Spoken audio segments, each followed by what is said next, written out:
हमारी संविधान सभा इसी शानदार भवन के सेंट्रल हॉल में बैठा करती थी, जिसके इस गोल गलियारे में 144 स्तंभ हैं।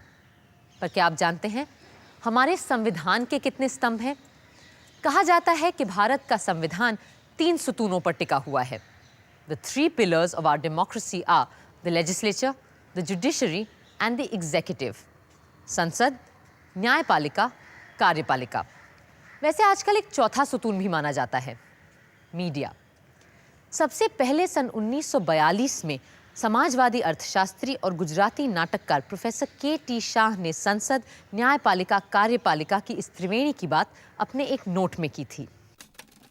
प्रिय राजेंद्र प्रसाद जी, जैसा आपसे वादा था, मैं आपको संविधान के जनरल डायरेक्टिव्स के बारे में एक दस्तावेज भेज रहा हूं,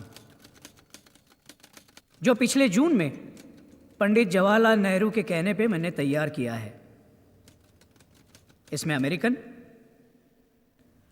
ब्रिटिश और फ्रेंच तीनों संविधानों को एक आदर्श के रूप में लेने की कोशिश है। सरकार के कार्यकलाप और संघ के दूसरे अंगों के काम को भी अलग और स्पष्ट करने की चेष्टा मैंने की है। संघ के इन 3 स्तंभों में से प्रत्येक का एक पृथक और स्वतंत्र अधिकार क्षेत्र होना ही चाहिए। जैसा प्रोफेसर के.टी. शाह ने कहा, संविधान सभा के सामने कई मॉडल्स थे। ब्रिटेन की कैबिनेट सरकार, स्विट्जरलैंड की सीधी चुनी गई कार्यपालिका और अमेरिका का राष्ट्रपति मूलक शासन तंत्र। ऐसे में संविधान सभा के अध्यक्ष डॉक्टर राजेंद्र प्रसाद ने संवैधानिक सलाहकार सर बेनेगल नरसिंह राव को बुला भेजा। आइए आइए राव साहब, बैठिए। Thank you sir. अरे सर तो आप हैं, सर बेनेगल नरसिंह राव। अच्छा, ये बताइए कि क्या ये जरूरी है कि हम अपने संविधान को इंग्लैंड, स्विट्जरलैंड और अमेरिका के संविधान के आधार पर ही बनाएं? No, sir, absolutely not. There are several other models that we have with us, including those of Canada, Ireland, South Africa. But we need to study them all carefully and, according to our context and needs, choose those aspects which we can incorporate in our constitution. Exactly. I couldn't agree with you more. लेकिन आपकी तरह सब लोगों को, यहाँ तक कि हमारे अच्छे वकीलों को भी दुनिया के संविधानों के बारे में मालूमात कहाँ है? Yes, sir. That is why I thought of drafting a questionnaire, which we will send out to all our members, asking for their written opinion about the rights and the formation of the executive, and also begin telling them about the choices made by other countries. बल्कि इस questionnaire से जल्द और ज़्यादा से ज़्यादा लोगों के ख्यालात का भी पता चलेगा, और तब हो सकता है जून 48 तक हम संविधान के काम को पूरा भी कर पाएं। Yes, sir. I will immediately begin drafting the questionnaire and send it out to all members of the central and provincial assemblies. Thank you. 17 March 1947 को constitutional adviser sir B N. Rao ने 27 सवालों की एक प्रश्नोत्तरी बनाई। इसमें हर तरह के सवालों के साथ दुनिया भर के संविधानों के उदाहरण भी सामने रखे गए थे। जैसे, क्या राष्ट्रपति को दोबारा चुना जा सकता है? सवाल के साथ लिखा था, अमेरिका में रूजवेल्ट के अपवाद के अलावा जिन्हें 4 बार चुना गया, राष्ट्रपति का निर्वाचन केवल 2 बार हो सकता है। वहीं स्विट्जरलैंड में राष्ट्रपति को दोबारा चुने जाने का अधिकार ही नहीं है, और आयरलैंड में राष्ट्रपति का चुनाव केवल 1 और बार हो सकता है। सभी राज्यों की विधानसभाओं और संविधान सभा के सदस्यों को ये प्रश्न पत्र भेजा गया। What should be the designation of the head of the Indian Union? It should be president. No. Rashtrapati. Sounds more Indian. It is president for me. What should be his term in office? It should be 4 years. 6, I think. Should he be eligible for re-election? Yes, but not for more than 2 consecutive terms like in United States of America. Yes, but for a further period of not more than 3 years. What should be the nature and type of the Union executive? British, that is parliamentary, or American, which is presidential, or Swedish, which is a mixture, or something else? Parliamentary, of course. For once, I agree with you. Parliamentary. Parliamentary it is. सिर्फ 2 जवाब? Yes, sir. From Dr. Shyama Prasad Mukherjee of Bengal and Sardar K.M. Panikkar of Travancore, and 7 more from the provinces. लेकिन राव साहब, ऐसी हालत में हम constitution के खाके को लेकर आगे कैसे बढ़ेंगे? Don't worry, sir. I will immediately start drafting a memorandum for the Union Constitution. और साथ ही आपको कॉन्स्टिट्यूशन के क्लॉजेस के ड्राफ्ट भी तैयार करने पड़ेंगे। देख लीजिएगा, एक बार ढांचा बनने के बाद सब लोग नुक्ताचीनी करने खड़े हो जाएंगे, लेकिन शुरुआती दौर में कोई सामने नहीं आएगा। राव साहब चाहते थे कि प्रेसिडेंट को पूरे राष्ट्र द्वारा एक सार्वजनिक चुनाव से इलेक्ट किया जाए, पर उनकी ये तजवीज़ मानी नहीं गई। उसी समय श्री अल्लाडी कृष्णस्वामी अय्यर और श्री गोपालस्वामी अयंगार ने भी एक मेमोरेंडम तैयार किया, जिसमें राष्ट्रपति को बहुत से अधिकार दिए गए। इस प्रस्ताव में राष्ट्रपति को सेनाओं का सर्वोच्च कमांडर इन चीफ नियुक्त करने, संसद द्वारा पारित बिलों को वापस कर देने और मंत्री परिषद के कहने पर लोकसभा को भंग करने जैसे अधिकार पहली बार सामने आए थे। इन्हीं प्रस्तावों के आधार पर यूनियन कॉन्स्टिट्यूशन कमेटी का बनाया प्रारूप 21 जुलाई 1947 को पंडित जवाहरलाल नेहरू ने सभा के सामने रखा। पहले क्लॉज का पहला हिस्सा यूं रहेगा, फेडरेशन यानी राज्य संघ का मुखिया होगा प्रेसिडेंट यानी राष्ट्रपति, जिनका चुनाव इस तरीके से होगा कि राष्ट्र संसद के दोनों सभाएं और तमाम इकाइयों और सूबों के लेजिस्लेचर्स के मेंबरान, और जहां की इकाइयों में एक से ज्यादा चेंबर है, वहां सिर्फ लोअर हाउस के सदस्य इलेक्टोरल कॉलेज में भाग लेंगे। इकाइयों में समानता लाने की गर्ज से इकाइयों के लेजिस्लेचर्स के वोटों को उनकी आबादी के हिसाब से ही वजन दिया जाएगा। The votes shall be weighed in the proportion of the population of the units concerned.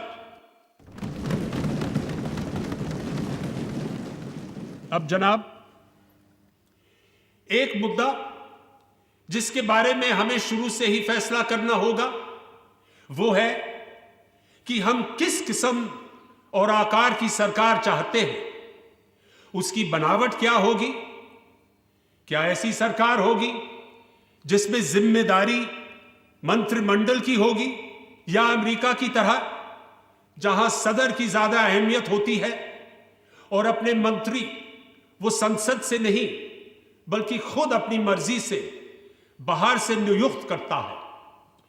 इस मसले पर काफी गौर और बहस के बाद हम इस नतीजे पर पहुंचे हैं कि प्रेसिडेंशियल सिस्टम हमारे लिए उचित नहीं रहेगा।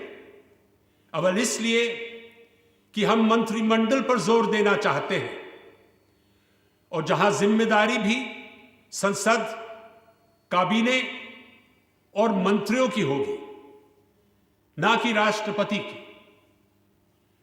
मगर साथ साथ हम ये भी नहीं चाहते हैं कि राष्ट्रपति महज एक सजावट का ओहदा रहे। अब इसके बावजूद हम एडल्ट फ्रैंचाइज के जरिए उनका चुनाव कराएंगे और ऊपर से उन्हें कोई असली जिम्मेदारी भी ना दें, तो बड़ा अजीब सा मामला बनेगा। अलावा इसके कि तमाम वक्त और लागत इस कवायद पर सर्फ होगा। सच पूछिए तो मैं खुद डेमोक्रेटिक तरीके के हक में हूं, मगर कभी कभी ज्यादा डेमोक्रेटिक तरीके गैर जरूरी भी साबित होते हैं।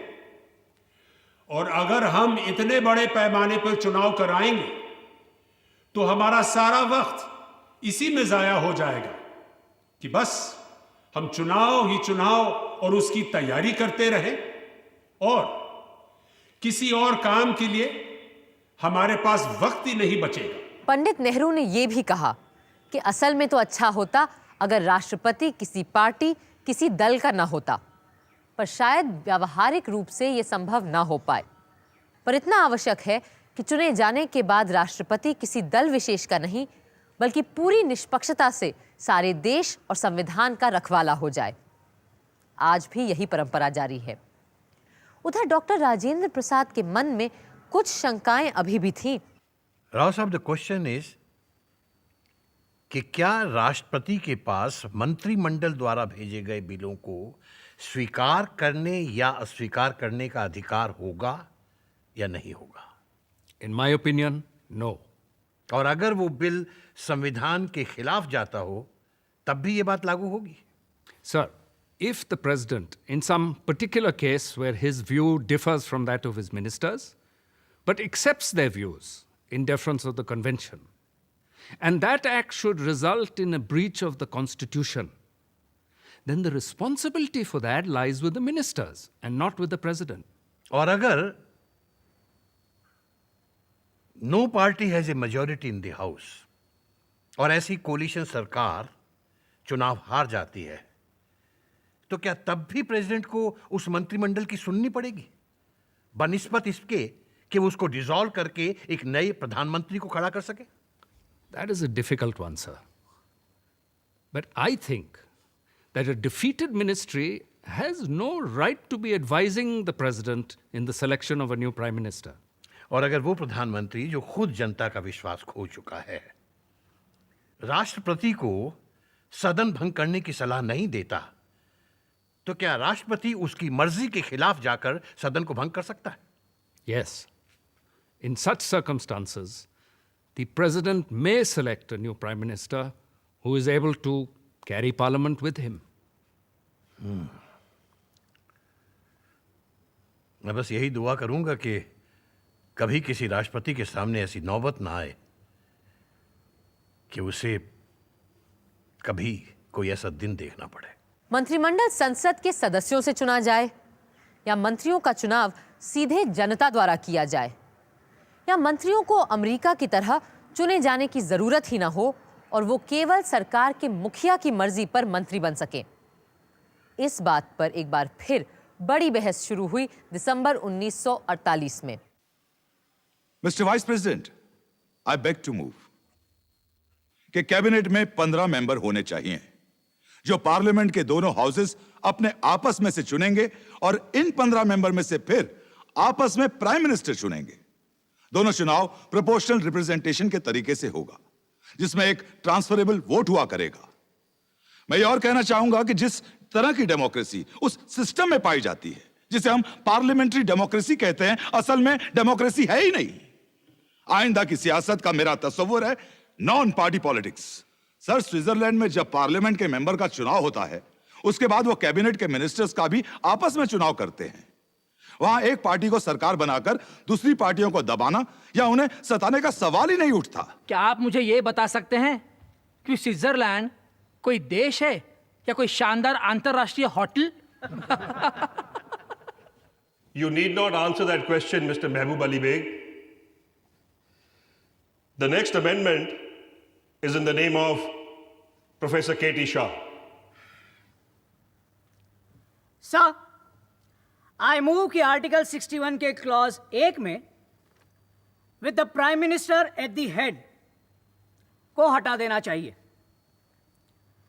प्रधानमंत्री को संविधान के दायरे से बाहर रखने का यह कारण नहीं है कि मैं प्रधानमंत्री के पद के ही विरुद्ध हूं। ब्रिटेन के संविधान में आज भी प्रधानमंत्री का कोई स्थान नहीं है और प्रधानमंत्री को जो भी सामाजिक और शासकीय सम्मान और स्थान मिलता है वो इस वजह से कि उसके पास मंत्रिपरिषद का विश्वास है, न कि इसलिए कि संविधान उसे यह हक देता है। क्या मैं प्रोफेसर शाह से यह जान सकता हूं कि हालांकि वो ये कह रहे हैं कि बरतानिया के आइन में वजीर आजम या प्राइम मिनिस्टर का कोई वजूद नहीं है, पर क्या यह हकीकत नहीं है कि बरतानिया के आइन में वजीर आजम का वजूद एक हकीकत है? मैंने ये नहीं कहा कि प्रधानमंत्री के पद को ही निरस्त कर देना चाहिए, ऐसा कुछ भी नहीं है।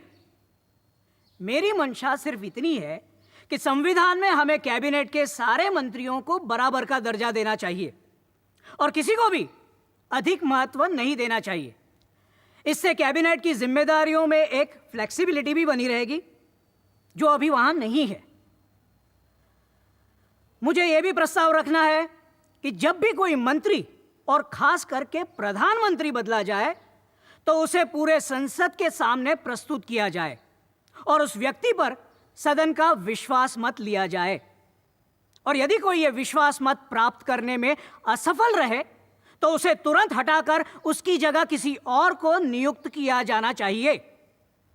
और अगर पूरे मंत्रिपरिषद को ही सदन का विश्वास ना मिले तो पूरे कैबिनेट को ही निरस्त कर देना चाहिए और उसकी जगह नया मंत्रिमंडल बनाया जाना चाहिए।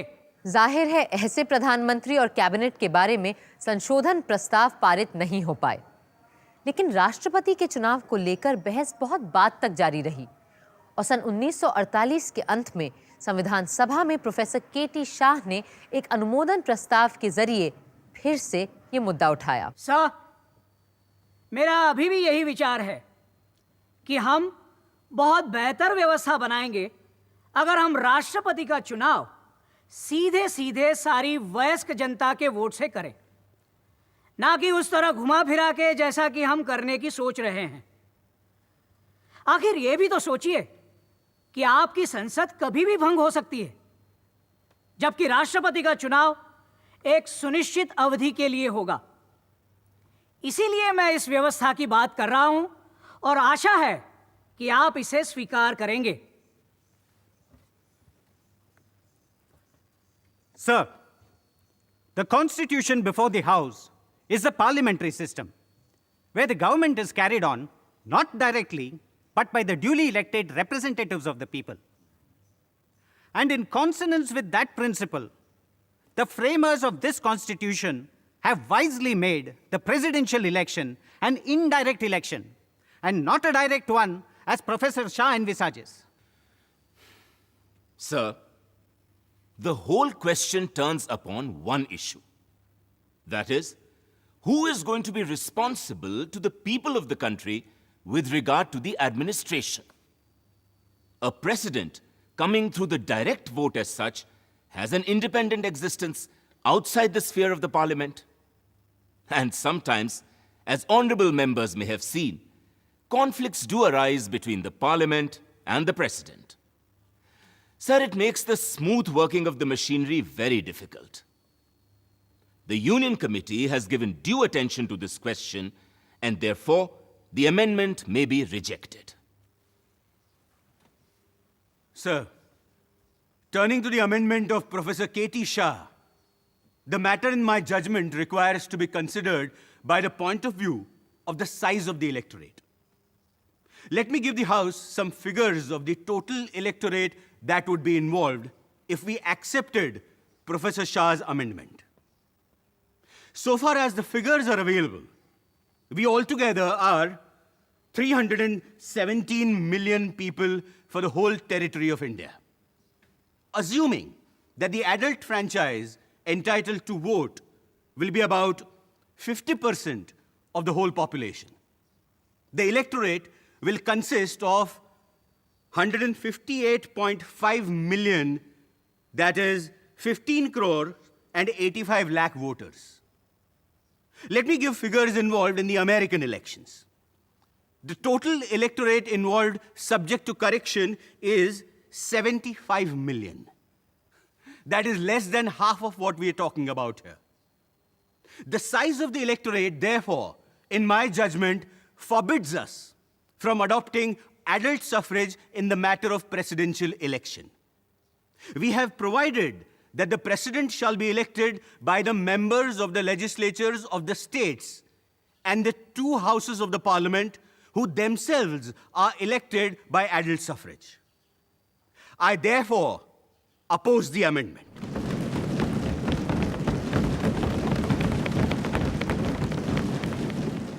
और यूं तय हुआ भारत के राष्ट्रपति के चुनाव का मसला। पर कार्यपालिका के दूसरे पक्षों को लेकर बड़ी बहसें हुईं। अल्पसंख्यकों के नुमाइंदे चाहते थे कि एक नॉन पार्लियामेंट्री एग्जीक्यूटिव सरकार बनानी चाहिए और मंत्रिमंडल का चुनाव धर्म जाति के अनुपात में प्रोपोर्शनल रिप्रेजेंटेशन द्वारा किया जाना चाहिए। खुद कांग्रेस पार्टी के दलित नेता भी चाहते थे कि अल्पसंख्यकों और हरिजनों को मंत्रिमंडल में आरक्षण दिया जाए। डॉक्टर अंबेडकर ने तो इस बारे में एक पर्चा ही तैयार कर डाला। The application of the British system to India will mean British parliamentary system.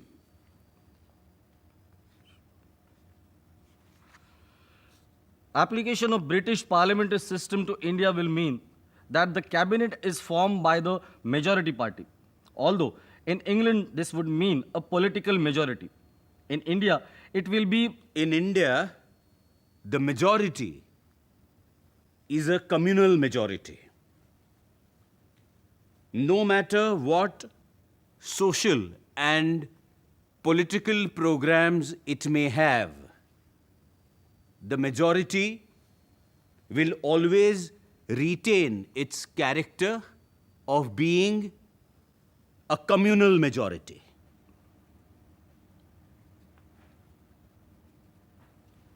Aage.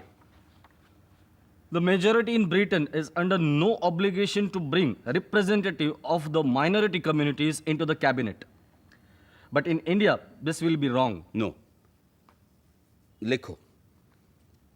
In India, it will be forever threatening and prove a menace to the life, liberty, and pursuit of happiness of minorities in general and untouchables in particular. It would make the majority community a governing class and the minority community a subject race.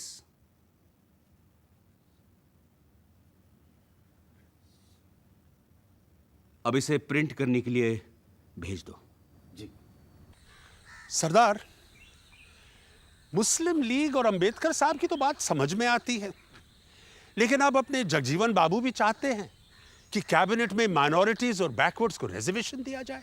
Minority के proportional representation की बात मानी नहीं गई, इसलिए घुमाकर कान पकड़ना चाहते हैं। और क्या? पर उन्हें इस बात पर विश्वास क्यों नहीं होता कि डेमोक्रेसी में खुद लोग ध्यान रखेंगे कि ज़्यादा से ज़्यादा लोगों का साथ और नुमाइंदगी सरकार को मिले। और ड्राफ्टिंग कमेटी ने भी यही कहा है कि जहां तक मुमकिन हो राष्ट्रपति को इस बात पे ध्यान रखना चाहिए कि कैबिनेट में अलग अलग ग्रुप्स और माइनॉरिटीज की नुमाइंदगी होनी चाहिए। पर ये लोग इतनी आसानी से मानेंगे नहीं और सब कमेटी में वोट की जीत करेंगे।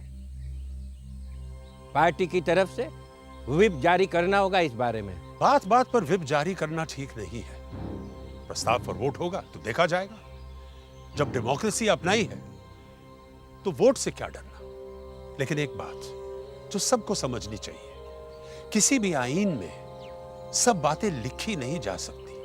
कुछ ऐसी बातें होती हैं जिसे टैसिट कन्वेंशंस के लिए भी छोड़ना चाहिए। मैं यहीं ठहरता हूं, आप अपनी दौड़ पूरी कर आइए।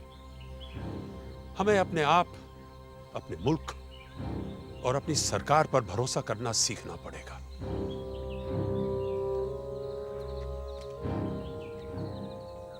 कार्यपालिका में किसी भी प्रकार के आरक्षण के प्रस्ताव को सब कमेटी में 7 के मुकाबले 8 वोटों से खारिज कर दिया गया। धीरे धीरे सभी ने इस व्यवस्था की अच्छाई और सच्चाई को देखा और 4 नवंबर 1948 को सभा में संविधान का ड्राफ्ट रखते हुए खुद डॉक्टर अंबेडकर ने इस व्यवस्था की हिमायत की। A democratic executive must satisfy 2 conditions. 1, it must be a stable executive. And 2, it must be a responsible executive. Unfortunately, it has not been possible so far to devise a system which can ensure both in equal degree.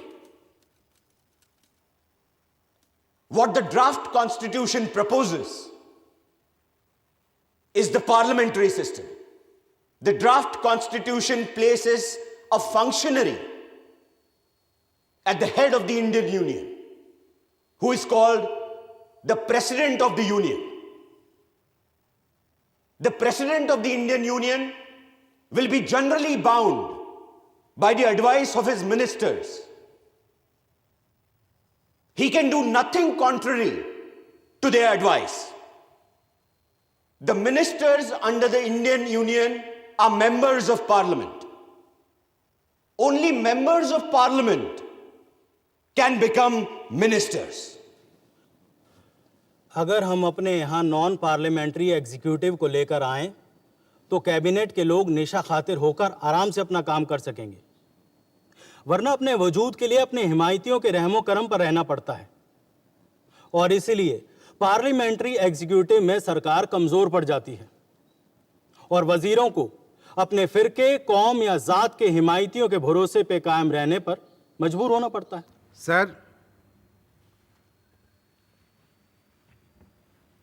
Sir, प्रजातंत्र का अर्थ है ऐसे बहुमत का राज जिसमें स्वतंत्र और मुक्त रूप से वोट दिए गए हों।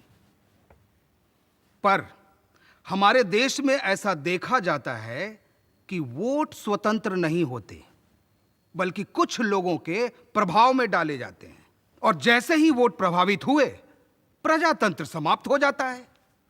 सर, इसीलिए मेरा यह कहना है कि ऐसे पार्लियामेंट्री सिस्टम को हमें हटा देना चाहिए। संसदीय प्रणाली में विभिन्न पार्टी के लोगों को भरमा के वोट हासिल करते हैं ताकि बहुमत पाके अपनी सरकार बना सके। सर, यह बहुत ही गंभीर और खतरनाक बात है और हमें साफ दिखाई देता है कि ऐसे लोग सिर्फ अपने रिश्तेदारों और पार्टी के लोगों को ही खुश करने के लिए सारे काम करते हैं, सारे। पर प्रोफेसर केटी शाह और कई दूसरे लोग संविधान में सोचे गए 3 स्तंभ, संसद, न्यायपालिका, कार्यपालिका के सारे प्रावधानों से संतुष्ट नहीं थे। उपसभापति जी, sir, I beg to move संघ के मुख्य अंगों संसद, कार्यपालिका और न्यायपालिका के अधिकारों को एक दूसरे से पूर्णतः पृथक होना चाहिए। सर, मेरे विचार से ये एक चीज सारी दूसरी बातों से अधिक महत्व की है अगर हमें सिविल लिबर्टीज और रूल ऑफ लॉ को बचाना है। यह बहुत जरूरी है कि न्यायपालिका किसी भी शक और शुबे के दायरे से ऊपर रहे और इसीलिए उसे किसी भी प्रदूषण से बचाना जरूरी है। उम्मीद है मेरी खरी बात किसी को बुरी नहीं लगी होगी। न्यायपालिका को किसी भी राजनीतिक पूर्वाग्रह की छूत से भी बचना होगा और हर राजनीतिक पार्टी में यह बीमारी होती ही है। यही तर्क थोड़ा सा बदलकर संसद और कार्यपालिका पर भी लागू होता है। कार्यपालिका अगर चाहे तो संसद को भ्रष्ट कर सकती है। कार्यपालिका संसद सदस्यों को पोस्ट और मंत्री पद के तोहफे देकर उनके वोट खरीदने की ताकत रखती है। पश्चिम से आई जिस पार्लियामेंट्री व्यवस्था को हम अपनाने जा रहे हैं उसका सबसे बड़ा रोग यही है कि किसी को पद देते समय यह देखा जाता है कि वो वोट कितने ला सकता है, न कि यह कि वो देश और समाज की सेवा कितनी कर सकता है। अभी से आने वाले मंत्रियों पे आरोप मत लगाइए।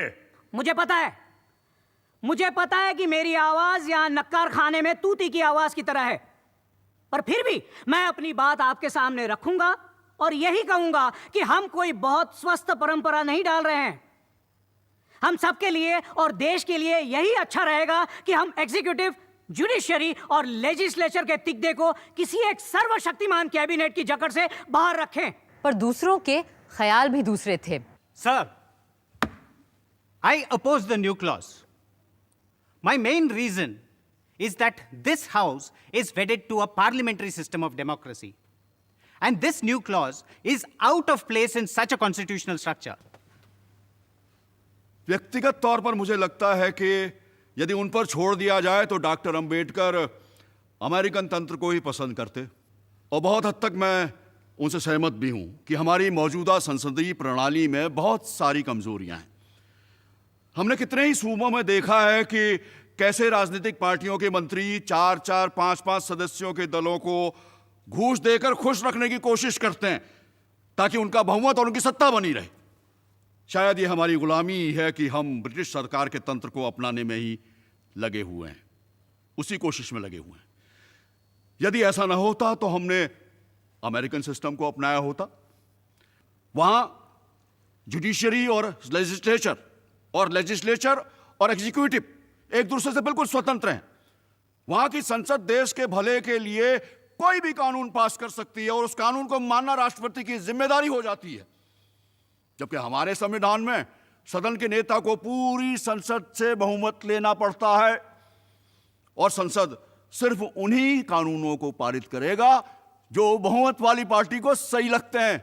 डॉक्टर अंबेडकर तो खुद अमेरिका में पढ़े थे, पर उन्होंने अमेरिकी संविधान की कमजोरियों की तरफ सबकी नजर मोड़ी। There is no dispute whatsoever that the executive should be separated from the judiciary.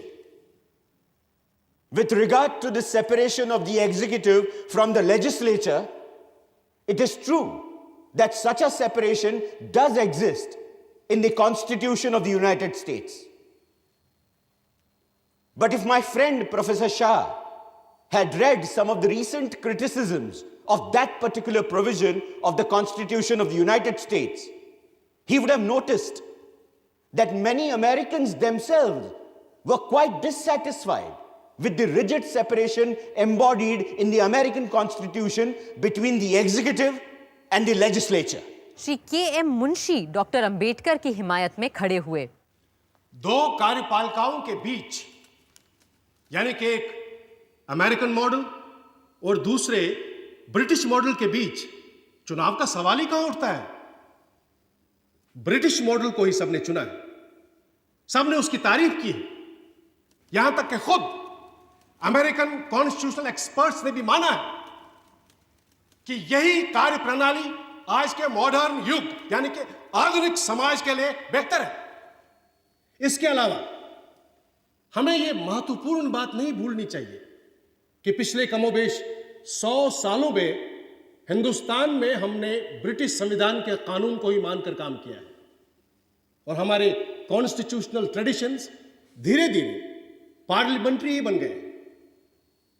फिर क्यों हम अपने 100 सालों के अनुभव और रवायत को छोड़कर किसी ऐसे कानून को अपनाने की कोशिश करें जो खुद सिर्फ 150 साल पहले बनाया गया था और आज भी जिस पर अमेरिका में भी सवालिया निशान लगते रहते हैं। इसलिए मैं ये दोहराना चाहूंगा कि प्रोफेसर शाह के द्वारा प्रस्तावित स्कीम को ना तो इस हाउस ने माना है, ना कहीं और इसके अच्छे नतीजे निकले और ऊपर से ये हमारे हिंदुस्तान की परंपरा का हिस्सा है ही नहीं। अतः मैं कहूंगा कि ऐसे अनुमोदन प्रस्ताव को खारिज कर दिया जाए, यही सही होगा। Professor K.T.. शाह के बहुत से और बहुत अच्छे सुझाव थे, जैसे कि हर मंत्री को पढ़ा लिखा होना चाहिए। पर श्री महावीर त्यागी ने तर्क दिया कि अकबर, रंजीत सिंह, शिवाजी में से कोई पढ़ा लिखा तो था नहीं, पर सब बहुत कुशल शासक साबित हुए, तो फिर हमारे मंत्रियों को पढ़ने लिखने की क्या ज़रूरत है। Professor K.T.. शाह ने यह भी कहा कि हर मंत्री को मंत्रिमंडल में आने से पहले अपनी संपत्ति का ब्यौरा देना चाहिए। पर डॉक्टर अंबेडकर बोले कि फिर तो मंत्रिमंडल छोड़ते समय भी ब्यौरा देना पड़ेगा और ये भी बताना पड़ेगा कि अगर संपत्ति में कोई वृद्धि हुई है तो कैसे हुई है, और ये भी तय करना पड़ेगा कि अगर कुछ गड़बड़ का अंदेशा है तो उस मंत्री को क्या सज़ा देनी चाहिए। उस समय तो ये प्रस्ताव नामंजूर हो गया, पर आज लगता है कि अगर कोई ऐसा प्रावधान होता तो शायद अच्छा होता। पर बात सिर्फ कार्यपालिका की ही नहीं थी। संसद के स्वरूप, अधिकारों, कर्तव्यों, कार्यकाल और नाम तक को लेकर खूब चर्चा हुई। Sir, I beg to move that the legislative power of the Federation shall be vested in the Parliament of the Federation, which shall consist of the President and the National Assembly, comprising two houses, the Council of States and the House of the People. It seems, sir, that it is unnecessary to have this expression, National Assembly, coming between the Parliament and the two houses. It is therefore desirable to omit National Assembly. Sir, मेरा amendment है कि parliament of the federation के लिए हमें Congress of the federation का नाम तय करना चाहिए। सर, जो आज़ादी हमने पाई है वो हमें भारतीय राष्ट्रीय कांग्रेस के परचम तले ही मिली है और कांग्रेस का नाम हमारे संविधान में भविष्य के लिए अमर हो जाना चाहिए। कुछ अरसे के बाद बेगम साहिबा एजाज रसूल ने भी यही बात सभा के सामने रखी। जनाब सदर साहब, आई बेग टू मूव कि लेजिस्लेचर ऑफ द यूनियन का नाम हमें इंडियन नेशनल कांग्रेस रखना चाहिए और इसमें एक प्रेसिडेंट हो और 2 सदन हो जिनके नाम हो the council of states and the house of the people. सूबों की सभा और जनसभा। ये प्रस्ताव रखने वाले सारे सदस्य गैर कांग्रेसी थे, किंतु कांग्रेस के श्री अनंत सयनम अयंगार ने बड़े पते की बात की। Sir, it is the Congress which fought for the freedom of this country. Therefore, these friends, though they are not participants of this organization, nevertheless recommend that it should be associated with the name of the Parliament of the Union. However laudable this may be, it would lead to the accusation that the Congress has established one-party rule in the country, and it has even lent its name to the Parliament of the Union. Sir, if accepted, this may prove to be the death knell of the Congress. It would no longer be able to function as a political party which can fight reactionary parties. These parties which are raising their heads today and are mostly based on caste, community and religion. यूं संसद के 2 सदनों के नाम रखे गए, राज्यसभा यानी council of states और लोकसभा यानी हाउस ऑफ पीपल। इन सदनों की मियाद को लेकर भी कई मत थे। यूनियन कॉन्स्टिट्यूशन कमेटी ने लोकसभा का कार्यकाल सिर्फ 4 साल का रखा था, किंतु पंडित नेहरू और नेताजी सुभाष चंद्र बोस के चहेते आयरिश क्रांतिकारी प्रधानमंत्री एमन डिवलेरा ने कहा कि 4 साल का वक्त चुने गए सांसदों के लिए बहुत कम होता है, क्योंकि पहला साल तो सदन का कामकाज समझने में ही निकल जाता है और आखिरी साल चुनाव की तैयारी में। इसलिए लोकसभा का कार्यकाल कम से कम 5 साल का होना चाहिए। वहीं राज्यसभा के सदस्यों का कार्यकाल 6 वर्ष का रखा गया, जिनमें से हर 2 वर्ष पे सिर्फ 1/3 सदस्य सेवानिवृत्त होते हैं, ताकि ये सदन एक निरंतर धारा के रूप में चलता रहे। कार्यपालिका और विधान मंडलों के बाद आइए नजर डालते हैं तीसरे स्तंभ, न्यायपालिका यानी जुडिशरी पर। मैं जस्टिस वरदाचार्य जी का धन्यवाद करना चाहूँगा। हालांकि वो संविधान सभा के सदस्य भी नहीं हैं, फिर भी उन्होंने सुप्रीम कोर्ट के कॉन्स्टिट्यूशन ऑफ पावर्स को तय करने वाली एडहॉक कमेटी की सदारत स्वीकार करी है, क्योंकि अब आने वाले भविष्य में हमें अपने एक उच्चतम न्यायालय की आवश्यकता पड़ेगी। I will request Honorable Shri Vardacharya ji to please take over. Thank you, Mr. Munshi. It is my proud privilege to be working with all of you esteemed members of the Constituent Assembly on the question of creating a new superstructure that we will need now. Fortunately, at the level of lower and higher courts, we have inherited a well-constructed and smoothly functioning sound judicial system from the British. But now, we have to give thought to the establishment of a Supreme Court where the judgments of high courts could be brought to appeal.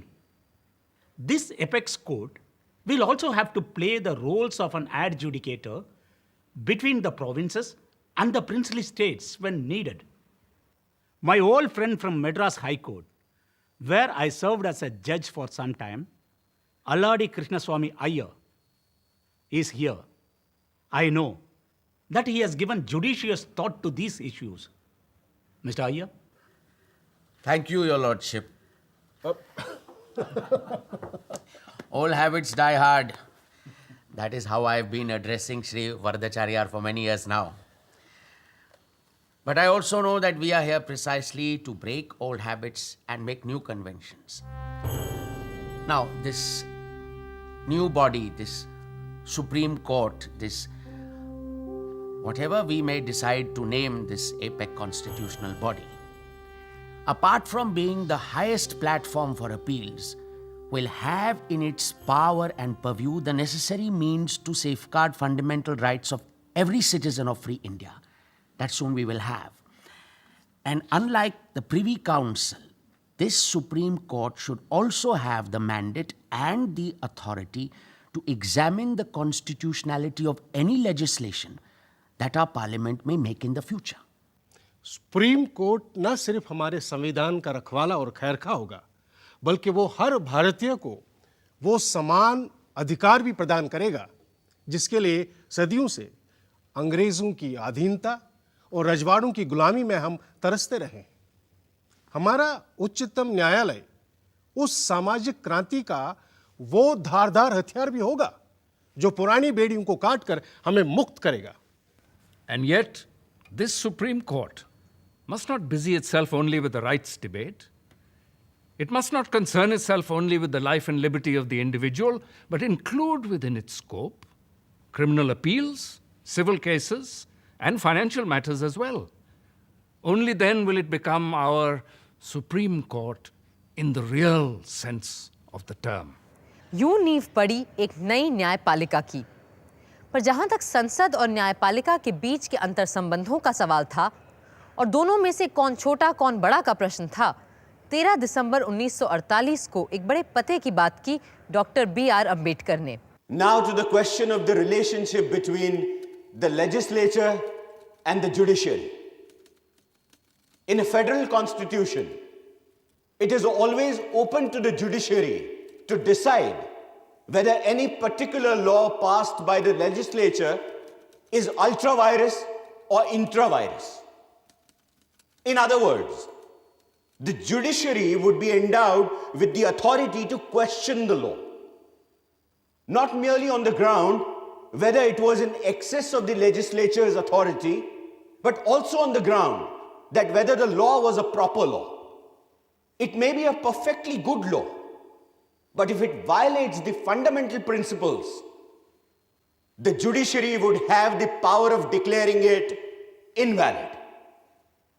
For myself, I cannot omit the possibility of a legislature packed by partymen making laws which may abrogate and violate the fundamental rights affecting the life and liberty of an individual. At the same time, I do not see how 5 or 6 gentlemen sitting in the Supreme Court examining laws made by the legislature by dint of their own individual bias and prejudice be trusted to determine which law is good and which is bad. It is a case where a man has to choose between the devil and the deep sea. I therefore would leave it to the House to decide either way it likes. संविधान सभा ने तय पाया कि संसद और न्यायपालिका दोनों ही लोकतंत्र के लिए बराबर महत्व के हैं और इसीलिए जुडिशरी की आज़ादी को ध्यान में रखते हुए उच्चतम न्यायालय और उच्च न्यायालय के जजों की नियुक्ति में मंत्रिमंडल का कोई हाथ नहीं होगा। ये जिम्मेदारी सीधे राष्ट्रपति की होगी, जो चीफ जस्टिस के सुझाए नामों को इन अदालतों में नियुक्त करेंगे। इसी बात को एक बार फिर 24 मई 1949 को श्री बी पोकर साहब बहादुर ने सभा के सामने साफ-साफ रखा। I submit, sir, the views expressed by the Federal Court and the Chief Justice of the various high courts assembled in conference are entitled to the highest weight before this assembly. It is of the highest importance that the judges of the Supreme Court should not be made to feel that their existence or their appointment is dependent upon political considerations or on the will of any political party. Therefore, it is essential that there should be sufficient safeguards against political influence being brought to bear on such appointments.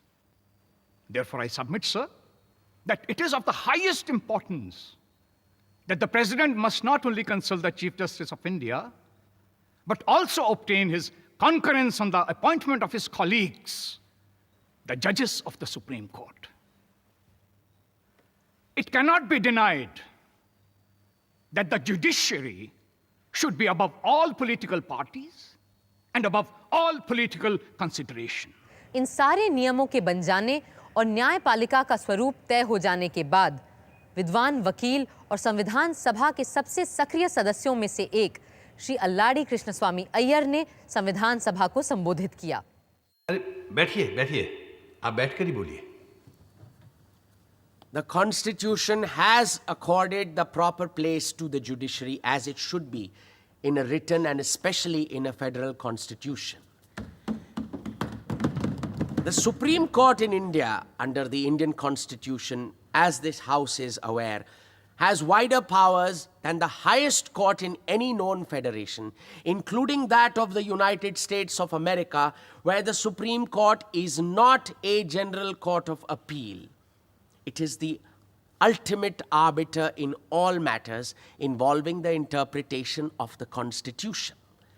While there can be no two opinions on the need for maintenance of judicial independence, both for safeguarding of individual liberty and the proper working of the Constitution, it is also necessary to keep in view one important principle.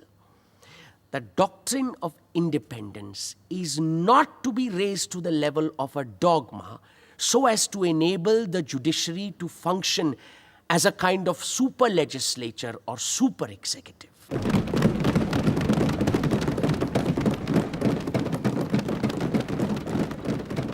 Sir,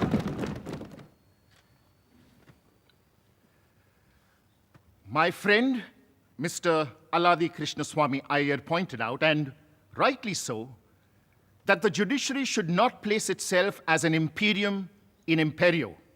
Of course, there is always that danger also.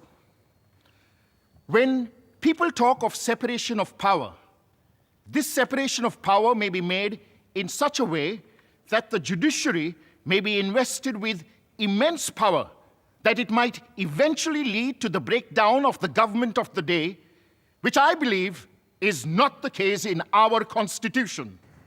Doctor Ambedkar का सपना था कि एक ऐसी समग्र न्यायपालिका बने जो दीवानी, फौजदारी और संवैधानिक हर तरह के मुकदमे में सबको कानूनी उपचार और न्याय दे सके और इस तरह देश की एकता को कायम रखने का काम कर सके।